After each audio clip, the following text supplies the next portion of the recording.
Stock சார்ட்ல ஒளிஞ்சிருக்கிற ரகசிய மொழிய பத்தி தான் இன்னைக்கு பார்க்க போறோம். பார்க்கறதுக்கு இந்த ஸ்டாக் சார்ட்ஸ் எல்லாம் ஒரே கிறுக்கலா குழப்பமா இருக்கும்.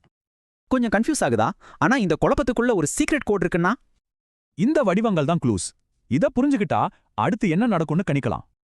இதுக்கு பேர் தான் பேட்டர்ன் ரெகக்னிஷன். சரி, வாங்க 3 முக்கியமான உதாரணங்களை பார்க்கலாம். முதல்ல W வடிவம். இத டெக்னிக்கலா டபுள் பாட்டம் பேட்டர்ன்னு சொல்லுவாங்க. இந்த வடிவம் வந்தா விலை ஏறதுக்கு தயாரா இருக்குன்னு அர்த்தம். அப்போ சிம்பிளா சொன்னா W வடிவம் வாங்குறதுக்கான ஒரு நல்ல சிக்னல். அடுத்து இதுக்கு அப்படியே ஆப்போசிட் M வடிவம், அதாவது டபுள் டாப். ஒரு பங்கோட விலை ஏறிட்டு அதோட வேகம் குறையும் போது இந்த பேட்டர்ன் வரும். ஒரு எம் வடிவம் வந்தா விலை சீக்கிரம் குறைய போகுதுன்னு ஒரு முக்கியமான அறிகுறி. கடைசியா முக்கோணம். இது ஒரு பெரிய மூவுக்காக பிரஷர் பில்டப் ஆகிறத காட்டுது. விலை சின்ன ரேஞ்சுக்குள்ள சுருங்கி ஒரு ஸ்ப்ரிங் மாதிரி அழுத்தம் அதிகமாகிட்டே போகும். அப்புறம் திடீர்னு விலை வெடிக்கும். அதுக்கு பேரு தான் பிரேக் அவுட். ஆனா பாருங்க, இந்த 3 வடிவங்கள் ஒரு ஆரம்பம் தான்.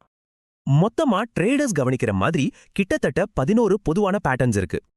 இந்த 11 பேட்டர்ன்ஸையும் கத்துக்கிட்டா நீங்களே மார்க்கெட்டோட ஜாதகத்தை கணிக்கலாம். சோ ஞாபகம் வச்சுக்கோங்க, டபிள்யூனா விலை ஏறும், எம்னா விலை இறங்கும், முக்கோணம்னா ஒரு பெரிய பிரேக் அவுட். இப்போ உங்களுக்கு இந்த ரகசிய வடிவங்களை தேட தெரியும். நீங்க என்ன கண்டுபிடிக்க போறீங்க?